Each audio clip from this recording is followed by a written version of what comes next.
Hey everybody, welcome back to the Menschwarmers. Thanks for joining us again. I'm Jamie, and this is Gabe. Goal!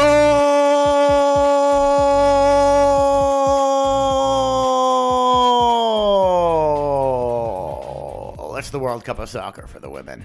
Thanks for that. As Gabe seemed to suggest, we're going to be talking some soccer here. It's the Women's World Cup.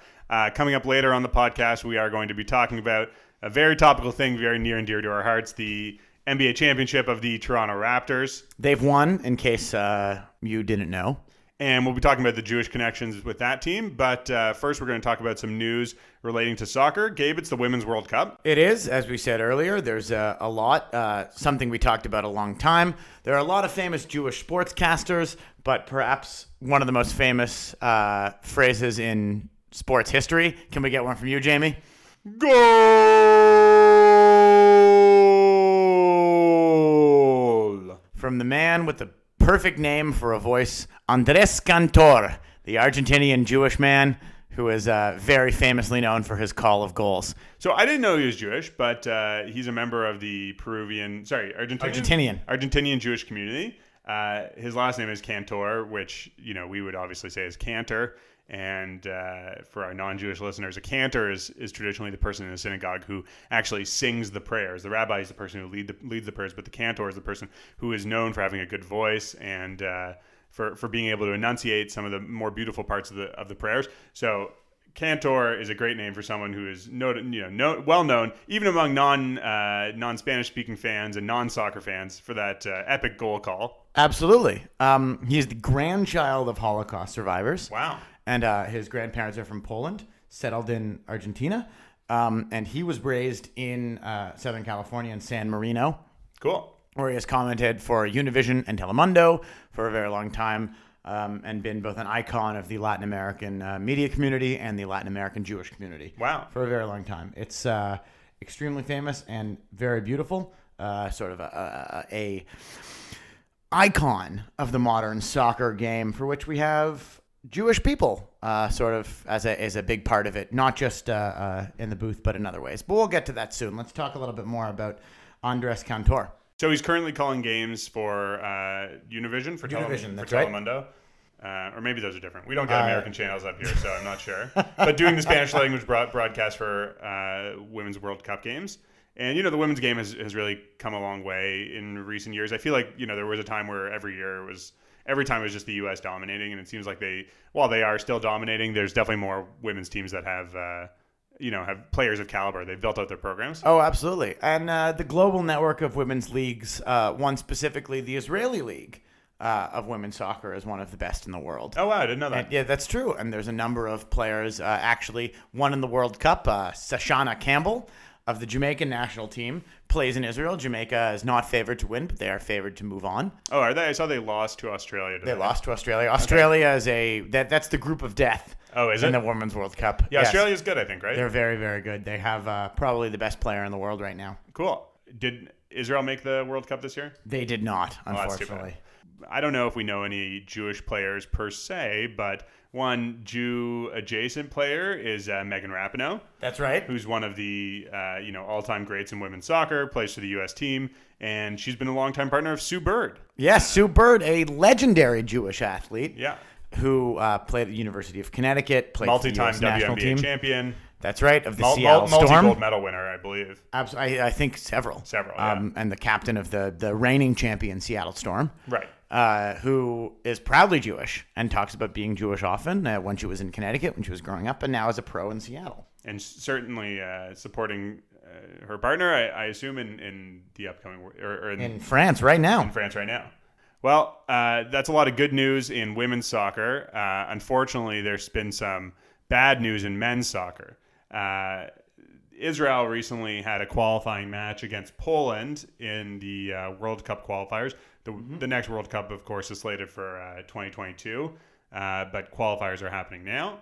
And Israel, unfortunately, lost 4-0. But even more unfortunately, after the game... the Polish media referred to the game, the victory, as a pogrom, which the history of that term, well, it may not be immediately obvious. Jamie, would you like to share some of the history on it?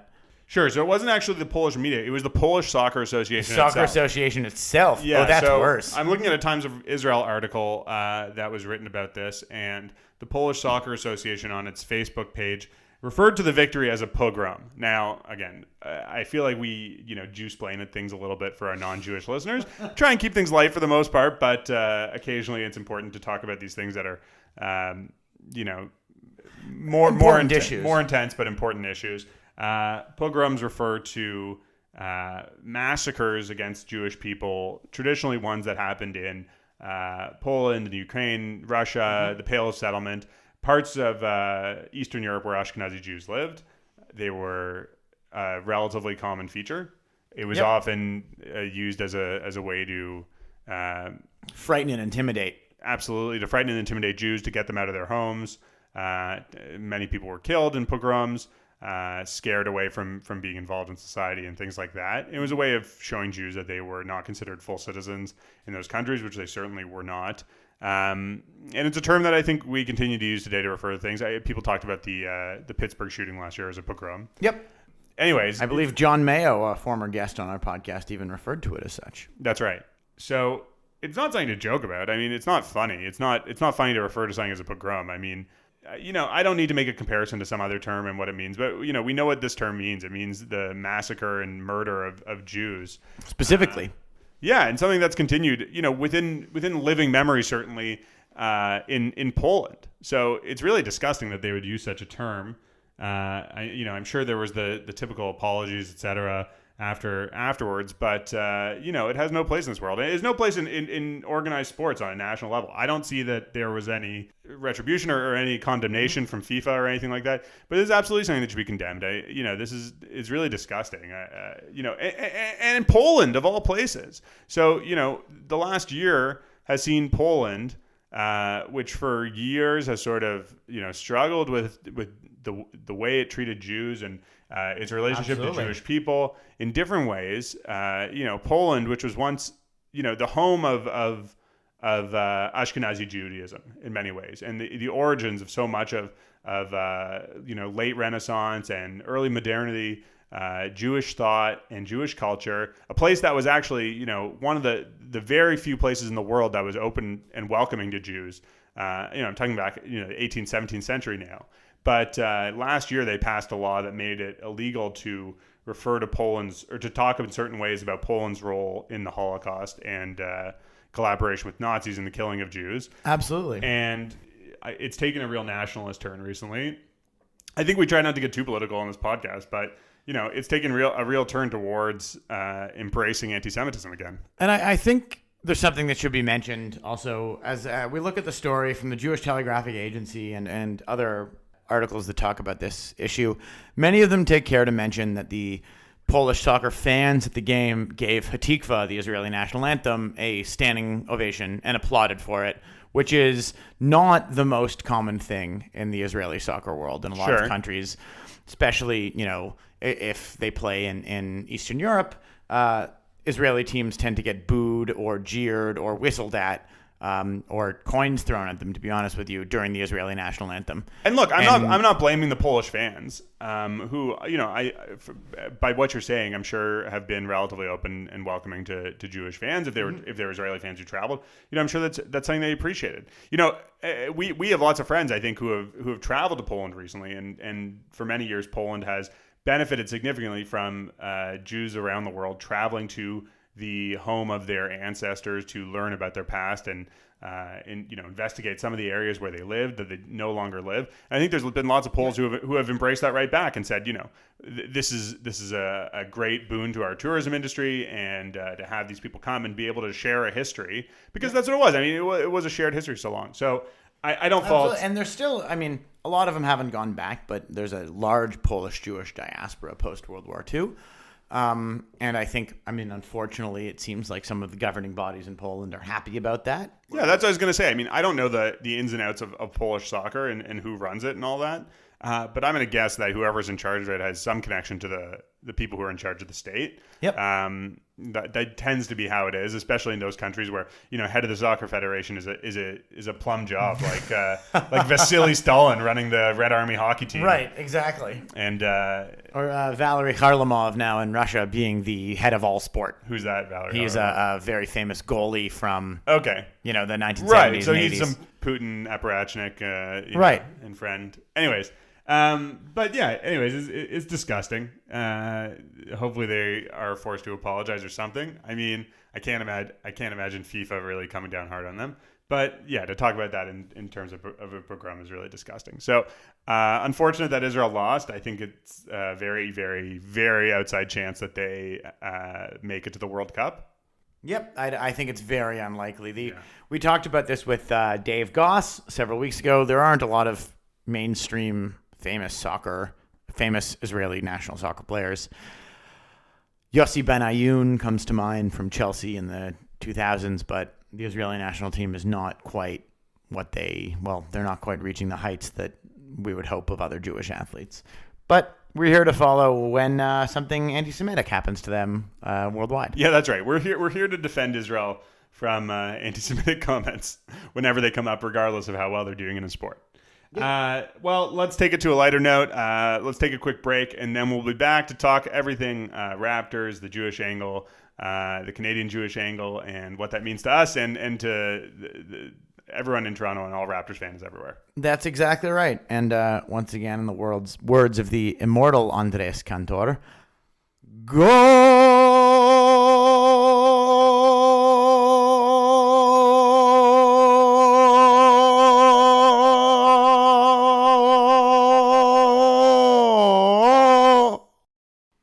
We'll be back. Gabe, we're taping this on Tuesday, June 18th. The Raptors won the NBA championship last Thursday. That's right. The 13th. That's right. Yesterday was the parade. Quite the parade. Did you go? I didn't go per se, but my office sort of overlooks where the players got off the bus. Okay.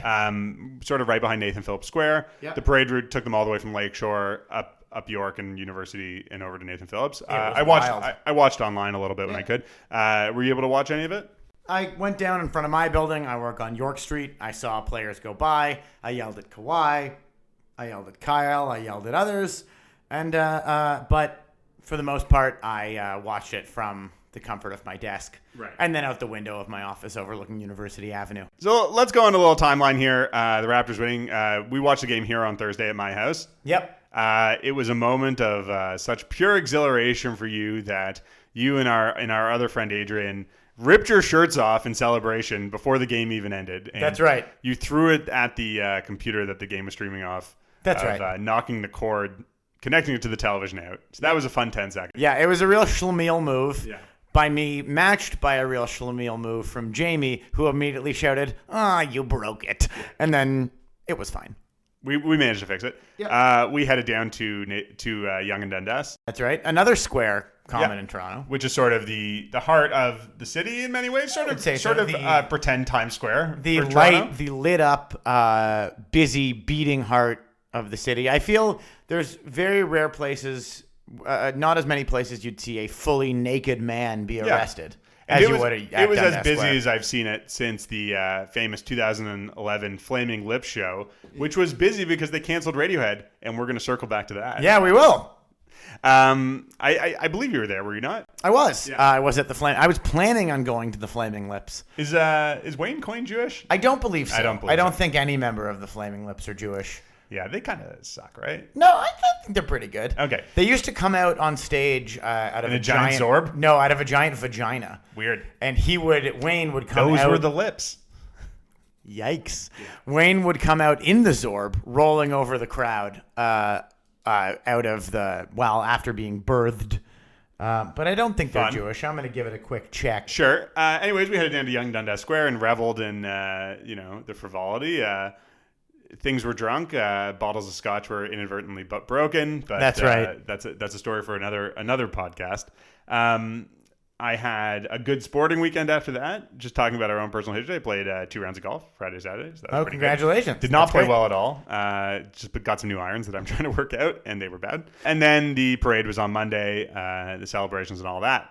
Yes. So Thursday night, we did not see this because we had already left my house to head downtown. Yep. But Larry Tanenbaum, who we've talked about a few times here, a Jewish chairman of the board of the NBA of the Toronto Raptors. No, he's the chairman of the board of the entire NBA. Oh, I didn't know that. Yeah, as well as the owner and chairman of the board of the Toronto Raptors, and a fellow member of the tribe from NBA Commissioner Adam Silver, who handed him the Larry O'Brien Trophy. Larry O'Brien, probably not Jewish. Probably I'm going to take a guess. But Larry Tanenbaum grabs the trophy, lifts it up in the air, and yells, Hugba. Hugba! Hugba is the term that is used when the Torah is lifted up. It's sort of a term of exaltation. And I think it was a moment of huge catharsis and exaltation for Larry there. Is there a direct translation of Hugba? Oof, I don't know if there's a direct translation. That's a good question. We should probably check with some actual Hebrew speakers or theologians. My 10 years of Hebrew day school only gets us so far. Only gets you to recognize Hugba as something relevant, yet not exactly know what Hugba means. And so there's a great article on the Canadian Jewish News, written by Paul Lungen. Our esteemed colleague, Mr. Lungen. I don't know if colleague is the right word because we're just two idiots with a podcast and we've never actually been to the newsroom. But that's true.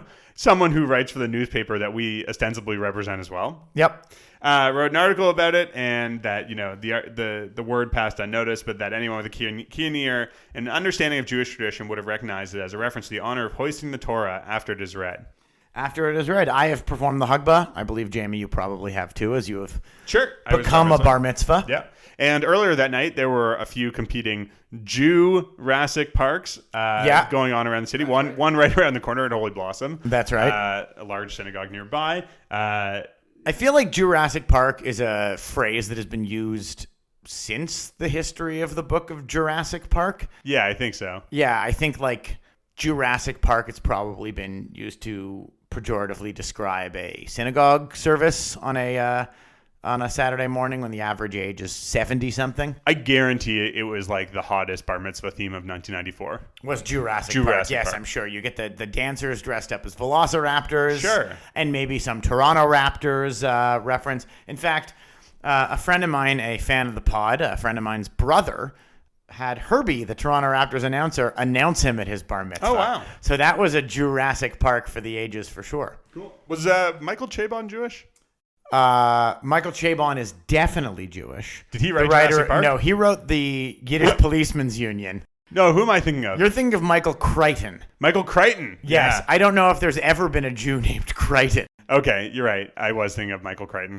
He wrote Jurassic Park. Michael Chabon. He wrote like Jurassic Park and a lot of like airplane books, the Andromeda Strain and the Running Man and that. But stuff. Not the Amazing Adventures of Cavalier. No, that was Michael Chabon, the Yiddish Policeman's Union. Once again, our podcast has a nice little literary hour. This one with me misidentifying the author of one of the most successful books of the 1990s. Yes. Or no, earlier. It was written earlier. No, I think it was the 1990s. But turned into a movie, obviously. Right. I think we often get confused the fictional discovery of DNA and amber and the writing of Superman. Right. And, it sort of all comes full circle because the Raptors team name was taken from the fact that Jurassic Park was such a successful movie at the time, which is absurd, by the way. It's crazy. Although maybe we can talk about it on the podcast with a reference that even though Michael Crichton, not Chabon, definitely not Jewish, the man who brought his vision to life, Mr. Senor Spielbergo, Steven Spielberg, very much. He's so Jewish, he lost money with Madoff. That's how Jewish he is. Yeah, that's like Sandy Koufax levels of Judaism. Yeah, that's quite Jewish. I don't know I think if you lost money with Madoff, you can get free tickets right near the Bima for Yom Kippur at any service you want. You walk up to the temple and say, I can't donate this year. I lost money with Madoff. They'll let you right in. It doesn't matter who you are. Okay, Michael Crichton, I looked it up, not Jewish, but he did grow up in Long Island. He grew up in Roslyn, though, which I feel like is not particularly... It's not exactly Far Rockaway. No, I don't think it's far. It's not Massapequa. Yeah, exactly. Exactly, it's not. So he's from the Irish Catholic side Long Island, or at least the non-Jewish side of Long Island. Anyways, so yes, it was named after Jurassic Park, directed by Steven Spielberg, a Jew. Yep. Larry Tanenbaum's been with the team the whole time, and it was great to see him out there. And so the other big piece of news relating to Tannenbaum and the Jews was that he made a promise. He made a vow. He made a promise that if the Raptors won, he would take the team to Israel. That's right. Which is something. I mean, there's been plenty of Jewish owners in basketball. We talked about Joe Lacob, won 3 of the 4th. Is Dan Snyder Jewish? No, I don't think he is, but I'm not sure. I don't think he is either. Although he did write a tax software. That is how he made all his money. Yeah, Quicken does sound like the product of a Jewish accountant. Let's do it. Let's do a quick on-the-fly podcast piece of research here. Our producer Alex is not with us, as he is currently at an event where Nikki Haley is speaking. Oh, cool. Not a Jew, Nikki Haley, although she has claimed allegiance to Israel, but in that bizarre American conservative way. Oh, yeah, Dan Snyder is Jewish. Oh, okay. Well, they won, and he did not pledge to take the team to Israel. Wait, are you thinking of the Cavs owner? Yeah.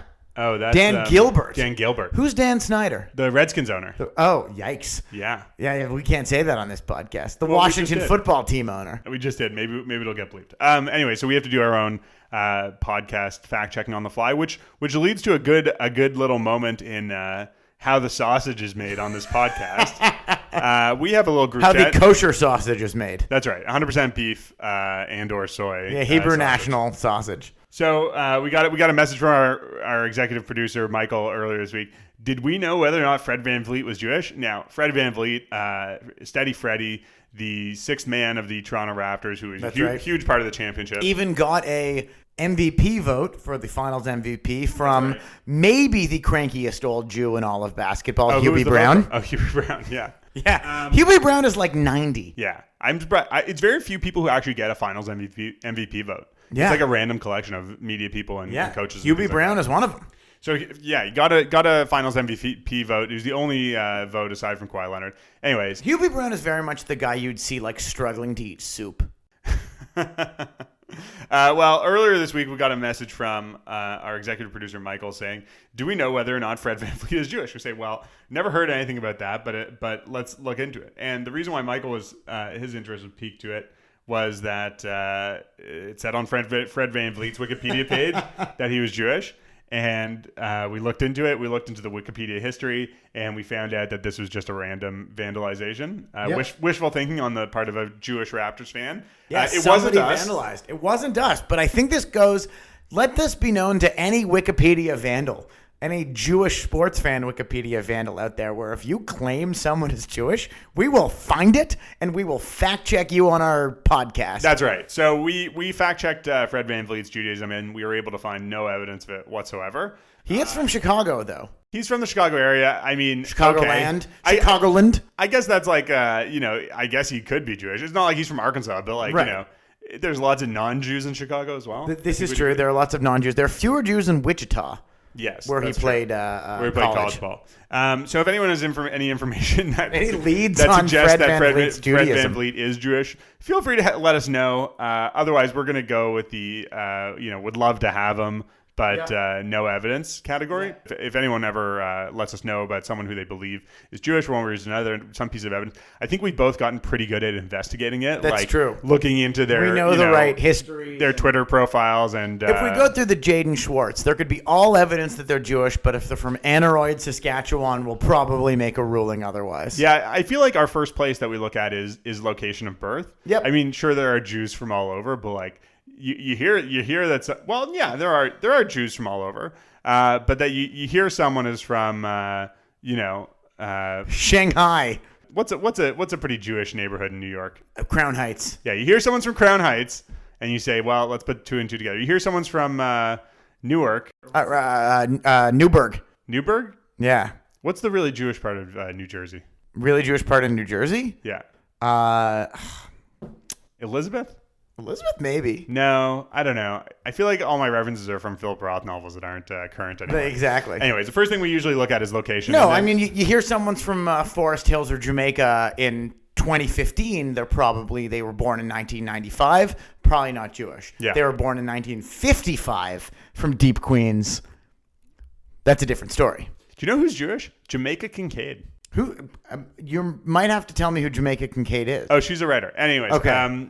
Let's get back to the Raptors. So Larry Tanenbaum made a promise to take his team to Israel. That's right. As we said, there are other Jewish... He made an aliyah, even. I don't know about that. But Larry's always been a big supporter of the Jewish community in Toronto and elsewhere. He's on the board of the UJA. Yeah, the local Hebrew high school is named after him. Yep, that's right. He donated his the parents. money. Yeah, yeah, he donated the money to have it named after his family and his parents. Anyways, a real mensch. So we haven't, as far as I know, seen this promise from anyone else. And, it's a little discordant. I mean, they're technically his employees. It's a celebratory thing. That's right. But I don't know if there's any real connection between the players and Israel aside from a little bit. I think so either. Anthony Parker is a former Raptor who is a living legend in Israel for his carrying of Maccabi Tel Aviv to the Eurobasket Championship. And when he played for the Raptors, he wore 18, which was, I think, assigned to... it absolutely explicitly was assigned to Israel. But no other connection, and I guess we'll have to wait and see, and I'm sure we'll mention it again in the future if it happens. We haven't read any plans yet. Obviously, it's in the early stages of the championship. It's in the works, but the promise has been made. So we'll see what happens.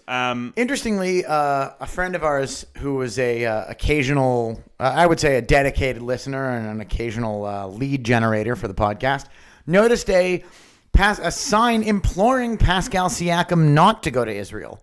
Yeah, so that's the next topic. I mean, I don't want to. I don't think we need to call her up by name necessarily, but there's a writer who I used to who wrote from the McGill Daily when we went there, who was talking about how she was a Raptors fan, but was going to try and lobby for them not to go, I guess. Interesting. And in the articles that were written about Larry Tanenbaum's promise on the Twitter pages, there were lots of comments about, we should BDS the Raptors now. Like the Raptors are canceled, right? Because their Jewish owner wants to bring the team to Israel. So does the BDS movement extend to sports educational tours? I think it does. I mean, I think there have been people in the same way as entertainment, people who have said, "Oh, we're not going to perform in Israel." There have certainly been athletes who have said they wouldn't perform in Israel or wouldn't play in Israel, and that's been an issue for Israeli teams as well. Yep. Again, not to get too political on this podcast, which I think we've done our best not to do, but I don't think either of us are particular supporters of the BDS movement. I don't think so either. I think regardless of our current beliefs of the Israeli government, which needed be say is controversial at the very least. Sure. I think that we both believe as contributors to this paper that the BDS movement is not our preferred channel of discussion. I mean, I have a funny, I sort of think that it's a little defeatist in the first place and just a little difficult in this sort of canceled culture that we have now, that it's like, well, who are you going to support? So on that specific point, Draymond Green, who's a forward for the Golden State Warriors, who are the Toronto Raptors' opponent in the recent finals, went to Israel last year and posed for all these pictures with the IDF. Now, he just loves guns. Maybe he does. Maybe he wanted the free trip. Maybe he was on some junket that he wanted. Maybe so. It's not uncommon in the NBA. It's not uncommon. There's certainly been people who've gone to Israel for various reasons, whatever. But the point is, if you can't support the Raptors because they're taking their team to Israel, it's hard to support their opponents, the Golden State Warriors, when one of their best players is, clearly not just going to Israel, not just going on the Birthright tour, but posing for pictures with the IDF. He's going on the Birthright +1 tour. Yeah. He's looking for his IDF partner to bring back to America. Yeah, Masai Ujiri, the Raptors president, was there a couple years ago as well. Basketball Without Borders is part of the Basketball Without Borders. Matt Rivlin, Israel's president. So there's lots of connection, and the idea that it's like, no, can't support these teams because there might be some connection is a little reductionist and absurd. So I guess we'll see what happens. Maybe there are some fair weather Raptors fans. I would say if you are a Raptors fan who is, because they've decided to go to Israel now. I mean, if you are uncomfortable with Larry Tanenbaum's overall support of Israel, I'm surprised this is the straw that broke the camel's back in the Negev, so to speak. Yeah, I mean, I think that's a good way of putting it. I mean, you have an owner, and I assume there's going to be some other owners as well who are big supporters of Israel, both financially and otherwise. And throughout the entire league. And, I think a commissioner who I believe is a supporter of Israel as well. Yep. And probably true of other sports too. And, you got to pick your battles, I think, sometimes, because sports are entertainment. It's not that there isn't a political side to things, but it's pretty funny to think, well, I don't want to support the Raptors anymore. Or contrarily, if you're someone who really believes in BDS, you really have a problem with Israel or its existence or its policies or whatever, then I think you do have a difficult time justifying being a supporter of the Raptors. Or a supporter of basketball in general. Yeah, so, I would say we are probably okay without them. And if there's people... Let me put it this way. No, I wouldn't encourage anyone to stop being a Raptors fan or a fan of any team because of their politics. But let me say that if anyone stops being a Raptors fan because a trip to Israel happens, we're fine. I mean, there are plenty of Raptors fans. 2 million people showed up yesterday, and I don't want to gatekeep anyone. That said, I truly believe that if somebody is so dispirited by the Raptors' visit to Israel that they are no longer a fan of them, you're also probably never a fan of this podcast. So we should be preaching to the choir here and just acknowledge that our listeners are probably pretty strong Israel supporters. I don't want to say strong, but sort of. It's a complicated issue. I'll give you an example. The BDS movement is really popular amongst a lot of artists, a lot of musicians, and sort of in maybe a accidental nod to their legions of Jewish fans that I certainly seem to know all of them, that the band Radiohead proudly plays in Israel. Yeah. Given that, not only given that they play in Tel Aviv, they've played in Jerusalem, they are happy that their guitar player, Johnny Greenwood, famous musician and movie composer, is married to an Israeli woman. That's right. So, Gabe, this leads us to our last section. I think we both know the answer to this, but we can play it for our listeners. Johnny Greenwood. Greenwood. Johnny Green? Greenwood. Greenwood. Johnny Green. Jew or not a Jew? Johnny Greenwood. I am going to guess not a Jew, but I'm willing to hear your argument. Okay, Johnny Greenwood, not Jewish. How many Jews are there in Oxford? I think we've determined that DeAndre Yedlin is one of the only Jews in North England. Yeah. Probably the only black Jew in North England. I think since Isaiah Berlin died, there aren't that many Jews left in Oxford. There's probably some professors. But, Benjamin Disraeli as well. Yeah, that's some time ago. So Johnny Greenwood, lead guitarist for the band Radiohead. His hair is way too straight, I think, to be Jewish. Yep, he could iron it. But in every photo that's been taken for the last 35 years, he's got a real mop on his head, and it goes down too straight. I've yet to see a Jew rock that look without it turning into an afro. Not unlike your own or mine. That's right. If I got my haircut as infrequently as you. It might be straight in the morning, but it's an afro by the end of the day. So his wife, however, is named Sharona Katan. Sharona Katan, Yofi. Exactly, as almost as Israeli a name as you could come up with. She's an artist who often credited as Shin Katan. Shin Katan. So I've been watching. Just a quick sidebar as we're on this. I've been watching everyone's mom's favorite show. Shtisel, sorry. Yeah, the Shtisel, close enough. And the names Shulam and Akiva Shtisel and Elishava and Lippe. You can't forget about Lippe. There's some really Jewish names on They're the show. Very right? Jewish. It's quite good. So I feel like that name would belong as a secondary character on Shtisel. Maybe a co-worker of Akiva's with whom he sexually exchanges crackers. Because that's about the extent of the eroticism on the show. A good Shtisel reference that hopefully a few people recognize. Everyone's, if you're listening... My parents-in-law will understand exactly. That. If you're listening and heard that reference, please ask your parents about Akiva exchanging crackers, and they'll get it. Okay, so here's, again, our deep cut Wikipedia research. Johnny Greenwood's children's names are Tamir. Ooh. It gets better. Omri. Omri. And Zohar. Ooh. That is like, you could not have picked more Israeli names. No, probably not. Do they go by Greenwood? Is that their last name? I guess so. Or Zohar Green? So his wife said that our kids are raised as Jews. We have a mezuzah in our house. We sometimes have Shabbos dinners. We celebrate Jewish holidays. The kids don't eat pork. It's important to me to keep the stuff. So that sounds pretty Jewish. I mean, it's pretty Jewish. I think whether or not he is formally converted, I'm willing to accept him as a member of the Jewish faith. Oh, absolutely. We'd love to have him, and he's pretty close. That's right. And Gabe, here's the icing on the cake. The sauce, kosher icing on the sauce on the Palestinian chicken, as it were. Perhaps the gravy on the brisket. Yeah. So earlier this year, the legendary comedic actor Bob Einstein died. Yeah. Unfortunately, Marty Funk, the Funk Man. Super Dave Osborne. Super Dave, the Funk Man. Johnny Greenwood paid tribute via his Twitter account and admitted that his hotel check-in name on the last two Radiohead tours was Marty Funkhauser. Goal! Oh, that's incredible. In honor of Marty Einstein's character. Funkhauser. Marty The Funkhauser Funkman. is like such a Jewish stereotype. He is like the epitome of a Jewish uncle in so many ways. Like, oh yeah, he's just a legend in all our circles. I think my favorite Marty Funkhauser scene is one where his mother dies, unfortunately. Yeah. And Larry steals the flowers from his Larry steals the flowers from his mother's tribute, of course, except Larry runs into him and says, "Marty, I'm so sorry. How are you?" And Marty goes, "I'm an orphan, Larry. I'm an orphan." And Larry goes, "You're 75 years old. You're not an orphan." Oh man, I miss him. I miss him so much. He was such a great character. Oh, he was so. He did good. some great. He did some great podcasts with Bill Simmons too. Funkman. Yeah, he was around forever. He wrote for the Smothers Brothers back in the day. He was really like a comedy legend. So, R.I.P. to Bob Einstein, Johnny Greenwood. Member of the tribe-ish. Yeah, we're gonna call him a member of the tribe. I think we're not gonna get to claim Tom York as much as I would like to. No, I don't over the think years, so. he did name his son Noah. And also, Creep was in that movie, The Social Network, about the Facebook founders, which is a pretty Jewish story, if you ask me. Yes. Do you think some of the coverage of Mark Zuckerberg is anti-Semitic? And I think that's where we'll leave it today for our podcast.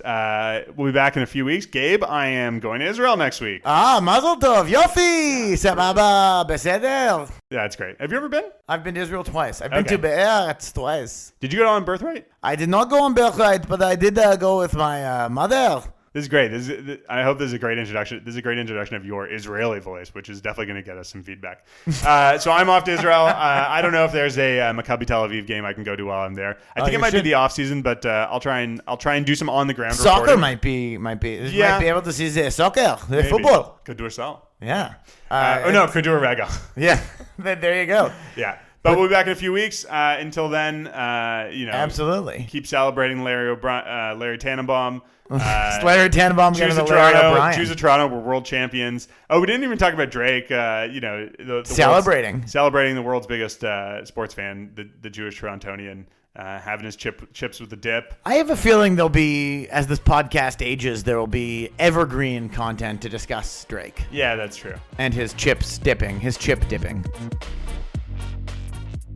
Well, thanks as always for joining us. You can find more news about the Menschwarmers at the Canadian Jewish News website, cjnews.com. There's now a Canadian Jewish News podcast network. On the Facebook page. Specifically, there's a Facebook page for it. Please like and subscribe to that. As always, please like and subscribe to this podcast wherever you're getting it. We are on iTunes. We are on Google. We are on Spotify. We are on Stitcher, as is our sister podcast, The Canadian Jewish News. Hosted by our producer, Alex Rose, and our supervising producer, Michael Freeman, who is there together, the real Alec Goldman of this thing we've got going on here. This Cosa Nostra, this thing of ours. Sure. Please also, if you're on Twitter, please follow us at Menschwarmers. Always good Twitter content there. Please continue to comment, tell us what you think, subscribe, tell your friends. And if you know anything about Fred Van Vliet's Judaism, hit us up. Yes, that would be beseder. Okay.